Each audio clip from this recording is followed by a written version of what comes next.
Ito ang Presidential Broadcast Service. Radyo Pilipinas. Radyo Publiko ng Bagong Pilipinas para sa Bagong Pilipino. Naghahatid ng mahahalagang balita at impormasyon na guugnay ng pamahalaan sa sambayanan. Tulay sa himpapawid ng serbisyo publiko. Radyo Pilipinas. Radyo Publiko. Ang boses ng Pangulo. Sa Iloilo, Radyo Pilipinas. 585 AM. Oras sa Radyo Pilipinas, launa 16 sa hapon. Mga istorya, handom, pagpanghangkat, kag kadalagan. Mga istorya sa mga babayi nga makahatag sang inspirasyon, aton pamatian. Mga babayi nga baganihan sa ilatag sa kapatag nga wala nagaatras sa mga pagtilaw. Mga eksperto nga magahatag sang ila mga pananaw. Kag mga babayi nga ang istorya sang pagpangabuhi pinasahi. Inyo mapamatian diri sa Babayi Ka. Kada Martes humalin alauna tubtob alas 2 sa hapon. Aton pamatian ang programa nga magahatag sang importansya sa kababaihan nga may handom nga magbag-o sang kalibutan. Babayi Ka. Diri sa Radyo Pilipinas, Iloilo. Babae ako at may silbis. Babae ako at may silbi sa lipunan di paapi. Isinusulong ko mga layunin, karapatan sa mga usapin. Sa edukasyon, sanay, hirap ang kalusog ng taglay, pakikipaglaban, sa karahasan, isipan matungtong galian. Babae ako, may panindig, hindi matitinag kailan pa man. Babae ako na may karapatan, may boses, may kakayahan, malakas ang loob, pusong totoo, kayang-kaya ko, sinuwan ako sa buong bansa at buong mundo'y pasigawan. Sinuwan ako. Mayong hapon Pilipinas, mayong hapon Western Visayas, mayong hapon syudad kag probinsya sang Iloilo. Adlaw kita subong mga biyansang Martes, Hulyo 29 tuig 2025.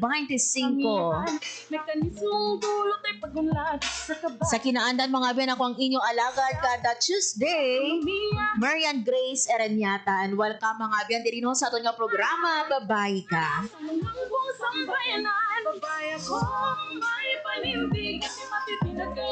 Kamusta mga biyan no ang inyong nga Martes? Kabay pa no nga yara kamo sa maayo nga kahimtangan. Kamusta no ang inyong man nga pagpamati kahapon sa ginhiwat nga ikaapat nga State of the Nation address sang aton nga Presidente Ferdinand R. Marcos Jr. Baloon naton later on mga biyan no ang pila diri sa mga highlights no sang ginpahayag sa SONA sang aton nga presidente. Hilabi na mga biyan no para sa aton nga ikaayong lawas kag iban pa naton no nga mga health services. Subong mga biyan nga adlaw sang Martes, isa ka espesyal nga bisita ang aton nga makaupod sa aton nga pagpangalagad subong nga hapon. Ang aton mga biyan nga newly appointed nga Regional Director sang National Commission for Senior Citizens sa Western Visayas.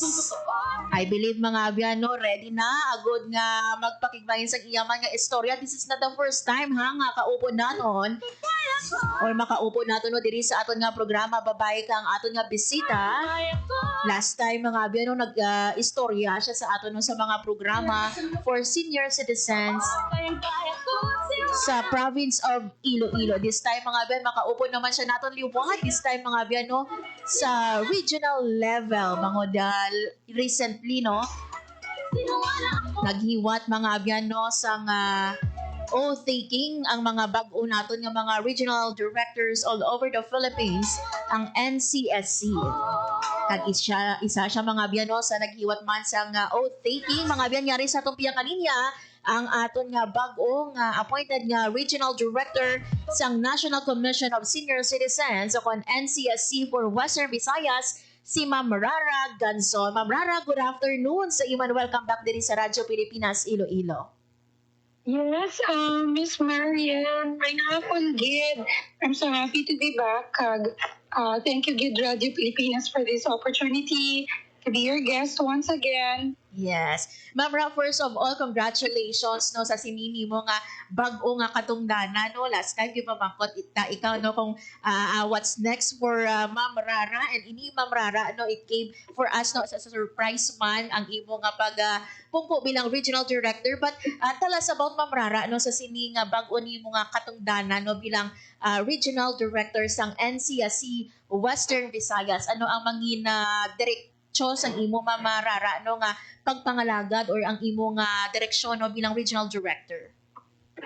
Yes, so of course it's a very challenging responsibility now that we will be catering to the entire region or the entire Western Visayas.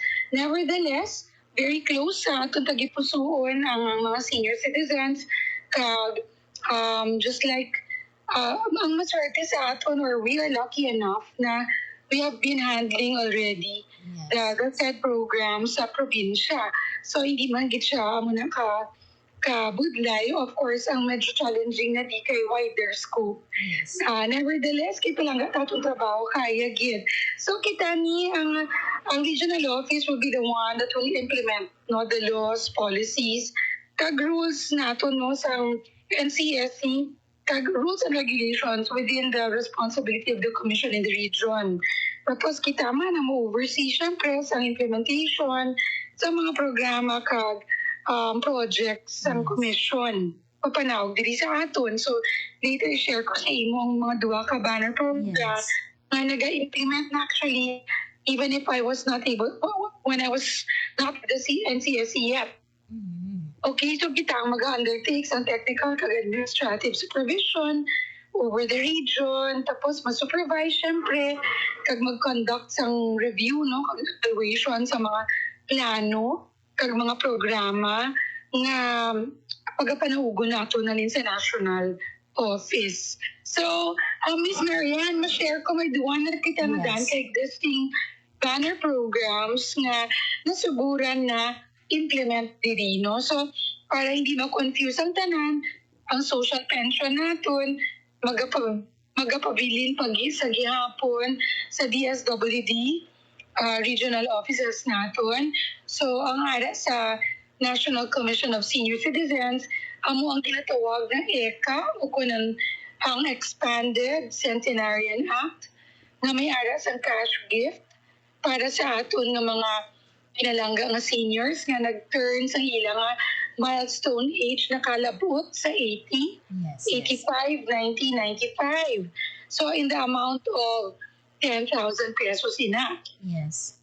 And the other one is what we call the SC, Senior Citizen 3Cs.